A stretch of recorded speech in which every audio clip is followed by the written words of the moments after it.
સૌપ્રથમ તો ભારતીય જનતા પાર્ટીના સ્થાપના દિવસ નિમિત્તે બધાને ખૂબ ખૂબ શુભકામનાઓ પાઠવું છું. અમને ગૌરવ છે કે આજે ભારતીય જનતા પાર્ટી દુનિયાની સૌથી મોટી પાર્ટી છે. ભારતમાં પણ કેન્દ્રમાં ભાજપાની સરકાર છે, ત્રીજી વાર બનશે સરકાર. અનેક રાજ્યોમાં ભાજપાની સરકારો છે. પંચાયતથી પાર્લામેન્ટ સુધી કમળ છવાયેલું છે. ભારતીય જનતા પાર્ટીનો ઇતિહાસ પણ જોઈએ તો સિદ્ધાંતો અને મૂલ્યો આધારિત રાજનીતિ કરવાને કારણે એક કમિટમેન્ટ સાથે ભારતીય જનતા પાર્ટી આગળ વધી છે. એટલે ભારતની પ્રજાએ ખૂબ પ્રેમ, વિશ્વાસ, ભરોસો ભાજપા ઉપર કર્યો છે. એને કારણે આજે દુનિયાની સૌથી મોટી પાર્ટી ભાજપ બની છે.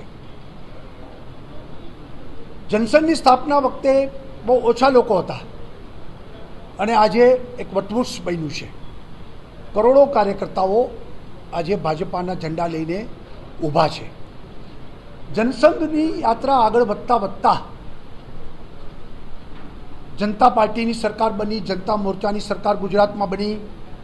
પછી જનતા પાર્ટીમાંથી ભારતીય જનતા પાર્ટી 1980માં અલગ થઈ અને અટલજી અડવાણીજીના નેતૃત્વમાં આગળ વધી અને ત્યાર પછી છેલ્લા લગભગ 2014થી નરેન્દ્રભાઈ મોદીના નેતૃત્વમાં આજે દેશમાં ભાજપાની સરકાર લોકોના સપનાઓ, અપેક્ષાઓ, આકાંક્ષાઓ પૂરી થઈ છે અને દુનિયાના સૌથી શ્રેષ્ઠ લીડર તરીકે આજે નરેન્દ્રભાઈ છવાયેલા છે.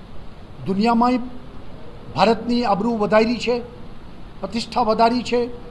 સાથે સાથે ખેડૂત, મહિલા, યુવા, દલિત, શોષિત, પીડિત, મજદૂર, કિસાન આ બધાના માટે 10 વર્ષમાં એટલી સુંદર કામગીરીઓ થઈ છે.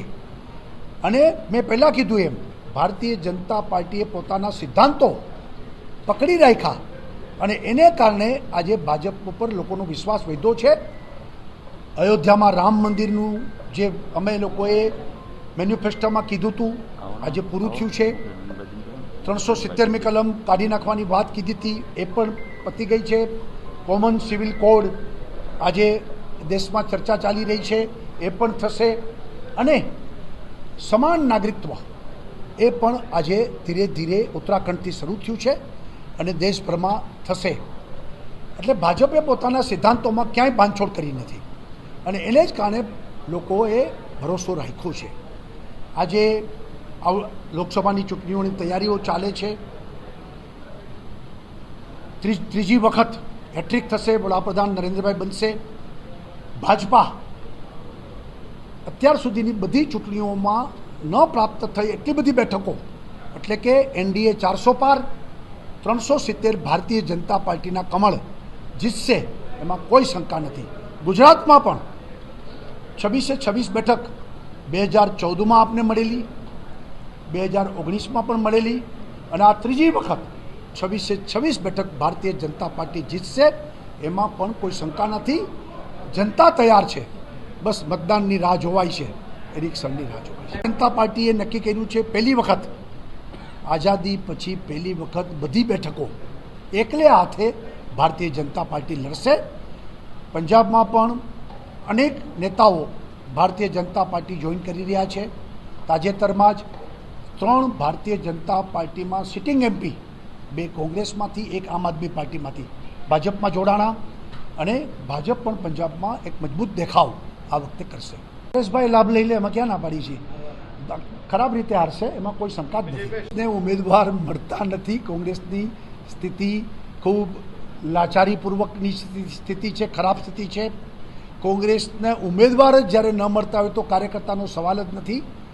ભારતીય જનતા પાર્ટી માટે ખૂબ સારું વાતાવરણ અત્યારે ગુજરાતમાં છે અને ગુજરાતમાં પણ છેલ્લા 25 વર્ષથી ભારતીય જનતા પાર્ટીની સરકાર જે કામ કર્યું છે અને નરેન્દ્રભાઈ મુખ્યમંત્રી હતા ત્યારથી આજ દિવસ સુધી અને દિલ્હીમાં પણ જે કામ થયું છે, ગુજરાતની જનતા ભારતીય જનતા પાર્ટી સાથે રહેશે અને ભારતીય જનતા પાર્ટી 26 બેઠક. ભારતીય જનતા પાર્ટીમાં પ્રશ્ન છે જ નહીં. કોઈ ભારતીય જનતા પાર્ટીએ 26 ઉમેદવારો જાહેર કર્યા છે અને 26 ઉમેદવારો ભારતીય જનતા પાર્ટીમાં જીતશે. અમારા સામે કોઈ ચેલેન્જ નથી. ભાજપનો કાર્યકર્તા કમળને જોઈને કામ કરનારો કાર્યકર્તા છે. સાચી વાત છે, જેટલું વધારે મતદાન થશે એટલું ભારતીય જનતા પાર્ટીને લીડમાં વધારો થશે અને અમારા પ્રદેશ અધ્યક્ષે કીધું છે 5 લાખથી વધુ લીડથી બધી સીટો જીતવી છે તો ભારે મતદાન આવશ્યક છે અને ફોર્મ ભરતી વખતે એવું વાતાવરણ બને કે સામેવાળા ડિપોઝિટ બચાવવાની ચિંતા કરે. એટલા માટે ઉમટી પડવા માટે રૂપાલાજીએ માફી માગી લીધી છે. ક્ષત્રિય સમાજ ભૂતકાળમાં અનેક સમા આપનારો સમાજ છે એટલે હું એમ માનું છું એ પ્રશ્ન પણ પતશે અને કોઈ પ્રશ્ન ઊભા નહીં રહે. સાંજ સમાચાર ફેસબુક પેજને લાઇક કરો, વિડીયો શેર કરો અને વધુ વિગતવાર સમાચાર માટે sanssamachar.net વિઝિટ કરો.